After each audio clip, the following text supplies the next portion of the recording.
आपण पाहत आहात लाईव्ह महाराष्ट्र पोलीस टाइम्स। राज्य उत्पादन शुल्क विभागाने सोलापूर शहरात मोठी कारवाई करत बनावट विदेशी दारूचे लेबल तयार करणाऱ्या एका आंतरजिल्हा टोळीचा पर्दाफाश केला आहे। या कारवाईत 7 आरोपींना अटक करण्यात आली असून 2 वाहने आणि 1,58,500 बनावट लेबलांसह एकूण 13,16,700 रुपयांचा मुद्देमाल जप्त करण्यात आला आहे। राज्य उत्पादन शुल्क विभागाला मिळालेल्या गुप्त माहितीनुसार सोलापूरच्या मुस्लिम पाच्छापेठ भागात सापळा रचण्यात आला। यावेळी एका रिक्षातून royal Stag, imperial blue, royal challenge आणि मॅकडोवेल नंबर 1 यांसारख्या नामवंत ब्रँड्सचे तब्बल 1,57,500 बनावट लेबल वाहतूक करताना मिळून आले।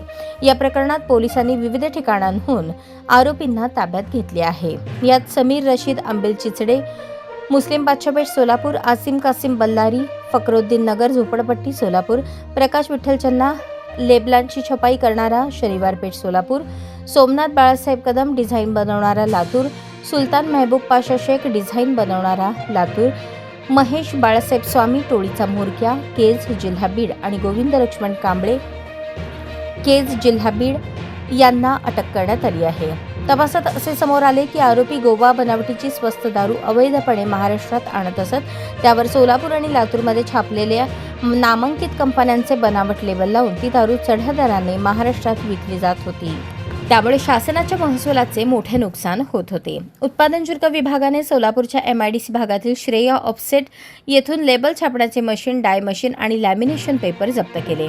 तसेच लातूर येथून डिझाईन बनवण्याचे साहित्य आणि लातूर अंबाजोगाई रोडवर एका वाहनासह गोवा बनावटीचे मद्य जप्त करण्यात आले।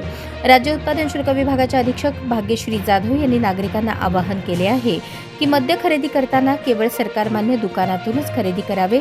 अवैध मद्य विक्री किंवा विक्रीबाबत माहिती असल्यास टोल फ्री क्रमांक 1800-233-9999 किंवा व्हॉट्सअप क्रमांक 8422001133 वर संपर्क साधावा। माहिती देणाऱ्याचे नाव गुप्त ठेवले जाईल असे आवाहन करण्यात आले आहे।